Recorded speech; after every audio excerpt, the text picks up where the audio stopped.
guys, welcome back to the channel today. I'm really excited to be here today. So, I want to tell you a story. So, on a random day, my younger brother walked up to me and told me that he wanted to ask me a question. That's not really normal in my house, so I just started to listen.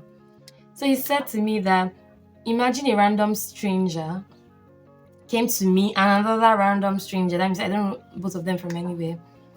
They came to me and the first random stranger, maybe we should call his name Kola, right? Wanted to give me and this other random stranger a sum of money and wanted us to share it. He wants to give us, let's say, $1,000, right? And he just said that we had to come to an agreement. He did not categorically say that we should share the money equally, but that's the vibe that he was giving off. So when he left, this other random stranger started to insist that he wanted $600. And then if I disagree, would lose the money without having a single cent, each of us.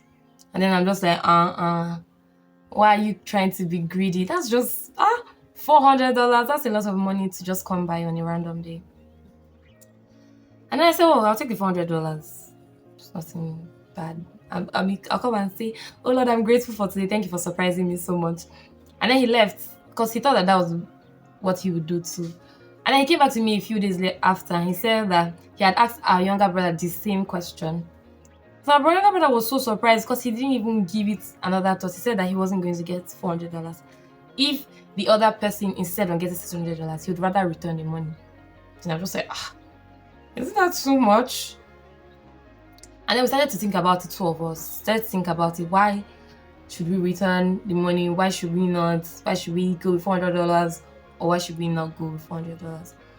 And then we came to a conclusion. And then we saw it as how much sometimes letting go of good deals might just be setting boundaries that can positively reinforce our lives.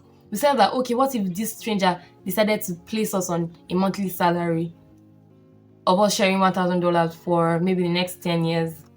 Okay, that's unrealistic, but okay, maybe for the next 1 year, that's 12 months.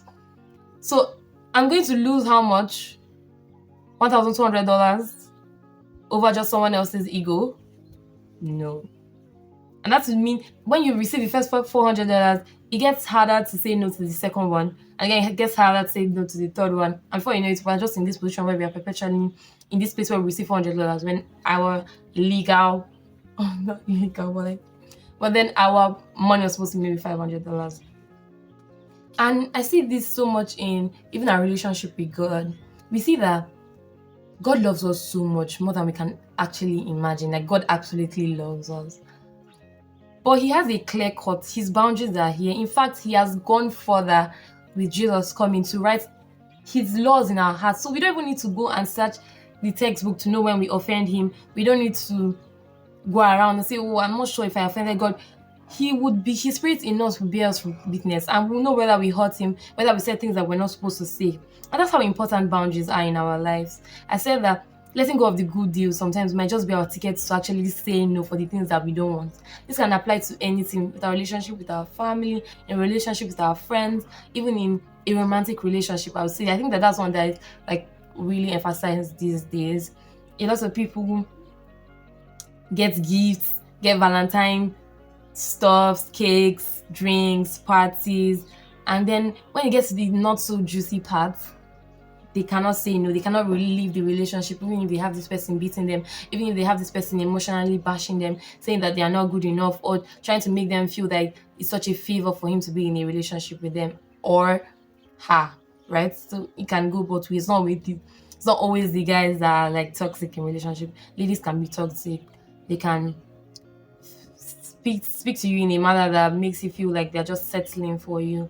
And boundaries are like doors. They are not walls that we build to shut people out. They are not walls that we build to destroy relationship, but we actually enhance this relationship, because a relationship without boundaries is headed for not such a good place.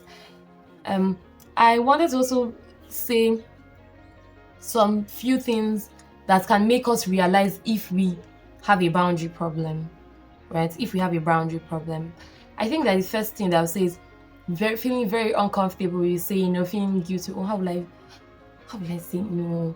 And the thing about always saying yes is that it actually builds resentment. So I don't want to do this for this person. In fact, it's cutting away the time that I have for something else. But because it's them and I can't say no and to be somehow, so I just say yes. But it actually builds resentment because when I'm doing this, I'm not feeling good about what I'm doing. I'm just being angry. I'm just murmuring, which is something that's really bad.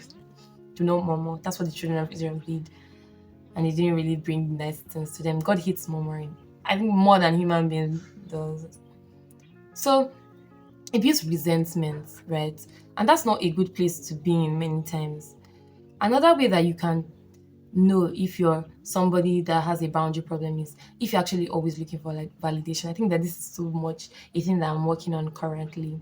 Like validation is something that I just want people to like me. I want to be because I'm actually an extrovert. So like I want to be life of the party. I want whenever I'm there, I want people to smile, people to be happy, people to say, "Oh, I was sad, but then I had talked to Charlotte, and then now I'm like really I'm okay."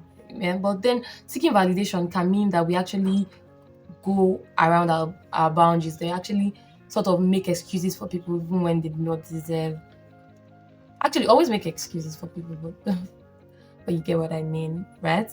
I think that another way that we know if we have a boundary problem is that we always over explain. Oh god, like I did this because I didn't want this, and then you're like, you're not understanding me. This is why you're like explaining things that are not even relevant to the situation. Like, do not over explain. Make a decision and stand by it. If you are asked to explain why you didn't say yes or why this other thing is so much of a problem, then you can explain yourself, but not like over explaining. I think that some ways or some areas of our lives where we can have or have a boundary problem or try to like fix boundaries are with our time. One. So sometimes we have our schedules, our to-do list, and then somebody just barges in, and it's okay sometimes to like go out of your way to like help people out when they need help in situations, but that's not like the everyday story. I already have my time figured out. You cannot just come. This is not something that we share. This is not something that you've told me before that I can say, okay, let me look at what I can do. So like we should actually learn to actually put a time boundary on the things that we are going to commit to. Number two is an emotional boundary. I think that a lot of people are looking for emotional dumping sites, like right? They just want you to always be. They're sort of heavy. Like whenever your mood is okay, they always want to look for like these mood spoilers. There are things like that to just sort of dampen everybody's spirits and just make them. But then sometimes we can be those kind of people that how like some people are. They just want to share their problems. They don't even want the solutions. They don't even want your idea on it. They don't even want your counsel. Just want you to be heavy like they are. We'll actually find a way to like build a wall around that. Three, we can have financial boundaries. Sometimes you don't want to spend money. Sometimes you don't want to commit to something. Somebody say, "Oh, I'm doing this party. I'm trying to like buy this," and you know that I'm not financially ready for this. I do not have that amount of money to spare at the moment. But you don't want to say no. You don't want to make them feel bad. Decide to just take it on, and this can actually affect our savings, money that we're putting together to invest to do some things. It can even make us go overboard with borrowing to give others, which is okay in some situations where like it's life threatening, it's serious, it's urgent, is one in a lifetime thing. But it shouldn't be our everyday story. Like honestly, it shouldn't be our everyday story. I think that another way or another area that we can build boundaries is about like our personal and physical environment. Um, in school, you have roommates, you have people staying with you, you have your siblings, you guys are sharing a room, and sometimes you want things a certain way. You want your clothes to be in the place that you've kept them. You want all of your stuff to be the way that they were, even though you don't mind maybe lending some people some of your stuff. You always want them to keep them in the position where they found them to sort of make things easier for you so that you don't get to like look for them. And these are things that you can talk about in conversation. So I don't like the way that you place this thing on my what maybe my school bag after you use my chair. Can you try to like put it in the way that I put it? And this is not like trying to be rude or like just trying to like look for a trouble when there's no trouble. It's just trying to put a boundary so that you do not build resentment and unforgiveness. Okay, let me just end with this. Boundaries are not walls that try to shut people out. They are actually doors that you get to open and close. And when you fail to use those doors, just like your house, why do you have a door? So that nobody can come, thieves cannot come in the middle of the night and just come stroll into your house, pick up the things that they want to, and go. And if you do not use those doors, if you do not lock them on some seasons and open them on others, you will live the rest of your life feeling like your life wasn't yours, feeling like your personal space wasn't even yours in the first place. Boundaries are really important in our everyday life and we should use them. And boundaries are things that you put in place. Like, we're not trying to say that they should know that they can't do this to me, or they should know that I do not like things this way. These are things that you take upon yourself to do so that it makes it easier for your interactions with people. Thank you so much, guys, for listening to this episode. I am really happy that you stayed till the end. Please make sure to impute boundaries in your life, and you can start small. Start by not maybe receiving calls past 10 p.m. Unimportant call, right? Oh yeah, yeah. Like, how do I know the ones that are important from me? You know the ones that are important and the ones that are not. You can start with just talking to people, telling people the things that you do not appreciate and things that you want them to change around you. Just start small and then progressively you like increase. Thank you so much, guys, for watching this episode. I'm so happy that you stayed till the end. Please like, share, subscribe, and comment in the comment section so I can know what you think about this topic.